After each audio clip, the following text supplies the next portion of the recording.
Hi guys. So in this video, I'll talk to you about the partner panel. What is a partner panel? Basically, what happens is that when you are a director and you want to get admitted into the partnership, there is a process that is followed by almost all the firms. Big firms have a more detailed process. Smaller firms have a little different process. Basically, it's all about your fitment to the partnership. Partner panel basically comprises of two, three people. In fact, could be more also. It could be a representative of your service line where you come from. Let's say you're an IT partner or a tax, or you're IT person or a tax person or an audit person. So clearly one representative of that, the head of service line of that particular division, the head of tax of that particular country.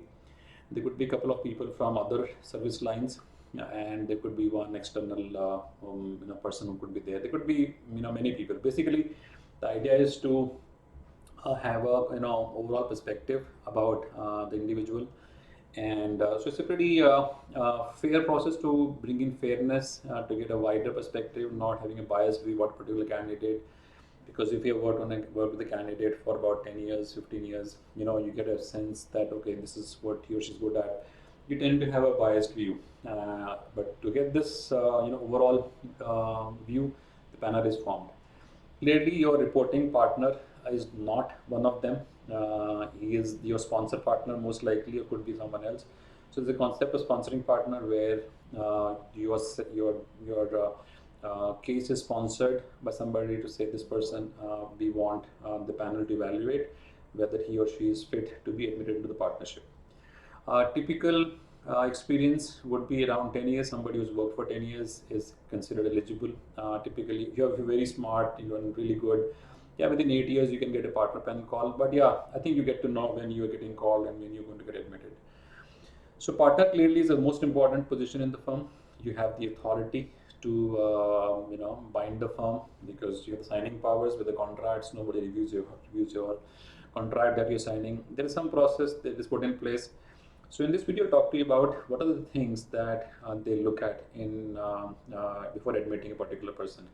Now, not one particular attribute of this is more important than others. It is a holistic assessment, guys. But the more important point is your preparation, because there is a docket that is prepared, a document which could be just standard document which is prepared, which is there in your firm. You'll be given that document, and then you'll have to fill up the document. Basically, it has all the details explaining the reasons why you should be admitted into the partnership. Now, of course, that is then read by your panel before they actually get you for the interview. So this series, this particular section, I'll talk to you about various things that you look at. Even if you're not someone who's a director who's knocking the door of a partnership, but even if let's say a manager, even then I think you can keep these things in mind, because if you have to be ready, okay, for partner panel interview, you can't just wait to get a call and start working on it, right? These things you have to keep in mind from the time you in fact begin your career. You don't have to really be overly paranoid about it, but at the back of your head, you must realize that these are the things that I should be looking at if I have to really be serious about getting that in the panel. So in this video, I'll talk about those nine things. Some other firms may look at only five things, someone may look at 15 things, but all of them, by and large, will be covered in the 9 points that I'll share with you. So what are these points? Number one, so growing the business, how good you are in growing your business. Basically, admission into the partnership is all about contributing extra to the kitty. If you're someone who is brilliant in some job and you may not be getting the business, but you are someone through because of which the business comes, even then you are that important person. You may not be directly earning revenue from clients, but even if you're pretty good, you could be called. But growing business, by and large, almost everyone falls in this category, that you basically generate business for the firm, and that's what they look at. Now, how good you are in this, I'll have a separate video covering. So each of these 9 sections, I will have separate videos. You can take a look at the more detailed, the kind of preparation that you have to be doing. Number two, talent management, because individual is as good as the team. How good you have been in managing your talent. It may sound very cliched word, but I can tell you most of the CEOs are paranoid about getting good feedback about the firm from the people. So if the CEO thinks that when each year the firm runs the employee feedback survey, that how they feel about the firm, how they feel about the career progression, so various things are being covered, and the feedback is extremely important in evaluation of the CEO of that particular country. I can tell you that.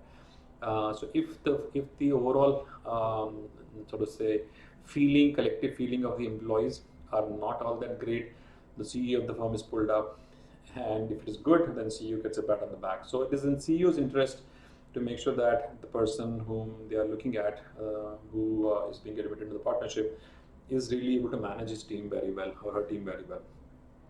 Because if you're not able to manage your team very well, clearly you suffer on many accounts, but clearly one simple account is that you are not contributing to the KPI of your CEO, because your team actually doesn't give good ratings, and therefore you get you contribute to the bad score of the overall CEO.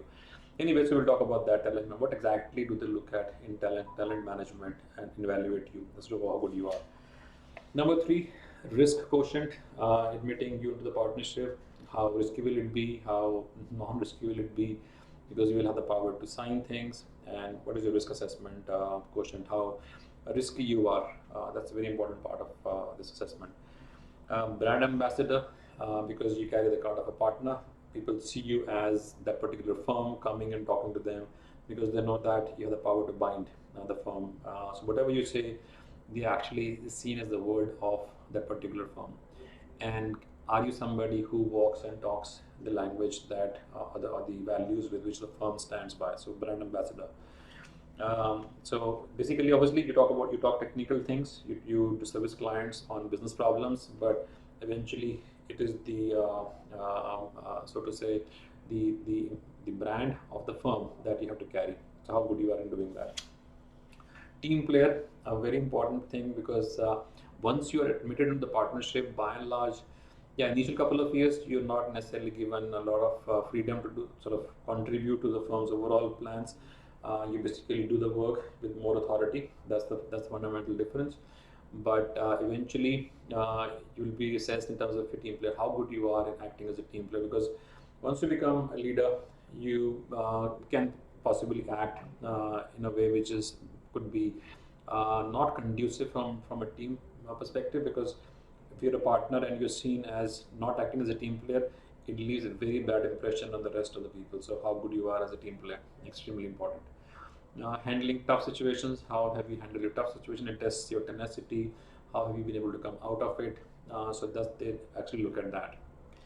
Agility and adaptability quotient. If you're a leader, you have a certain way of doing things, and if some changes are to be introduced, are you the one who will be able to sort of go ahead and participate and support the change? Are you adaptable in terms of either be the forebearer of the change, you sort of carry it forward, or you are someone who's pretty sticky about the way things are done? Because most of the CEOs would love to have people who are adaptable, because world is changing. They want people to sense how the world is changing and then reorient themselves. Eighth point is your financial acumen, how good you are in assessing the business opportunity, how you can make more money from clients, and all of that. Financial acumen is extremely important. Lastly, if you were the CEO, that they look at your strategic visioning, that how good you are in terms of your visioning. If you were a CEO, I would typically ask this very critically. I mean, this will be most important point for me, that if you were the CEO, do you have the wherewithal to think and contribute in terms of the change? Because guess what, you will have a huge battery of people to support you and do the work in terms of client service and getting business. The real, so to say, the cream thing that I really would love from a partner is that if she can contribute in terms of strategic thinking and contributing ideas, implementing ideas, linked on a scheme of what needs to be done for the future. Because bulk of the time of CEOs typically go in reshaping the future, the way the firm needs to be led, looking at the market. And if you're one of them who can contribute constructively, you're in a pretty good state. So basically, taking a sense that how good you are. So all of these factors are seen Obviously, the questions are framed in different ways, different perspectives, but it is to make the assessment around these 9 areas. And if you are good in most of these, I think you will get called, because clearly if you are someone who's a weak candidate, you will not get sponsored. But I've seen people who get sponsored but they still fail, not because of the fact that they were poor, but because either the preparation could be lacking, or maybe there were other candidates who stood out and the vacancies were not all that many. There could be many reasons. So guys, the last thing that you would want to do is compromise in your efforts in preparing around these areas. And I've seen a lot of people who have a lot of confidence saying, oh, I've done a great job, I'm going to get called, I'm doing great client service, I'm generating billing, all that stuff. So billing is the only thing that is spinning the heads of people, that I'm a great guy, I'm a great um, client service person, I am partner or director, and I contribute to the revenue. How come they not make me a partner? So that's the kind of confidence everybody has if you are really being sponsored at the back of your billing capabilities. So, but billing is not the only thing, guys. Let me clarify. All of these things matter, because partner is really much more than billing. Billing you can do even as a director. You could be generating billing, but it is much more than the billing and the client revenue that you generate. Okay, guys. So these are the 9 points. I'll go through each of these points in videos, and take a look at them. Be ready to do the hard work. Remember, you have to really market yourself. We covered this in the basic lesson, guys, in the interview. Uh, this is also a process where you have to sell yourself as to why somebody should make you a partner. You have to really be a seller, right? Now you sell. How do you sell? You get all the ammunition ready and then fire. Fire to give the information. And this is the ammunition that you should be collecting, documenting, have solid proof by your side, and I will go through each one of them in more details. Okay, guys, I'll end this and I'll see you in the next one. Thanks for watching.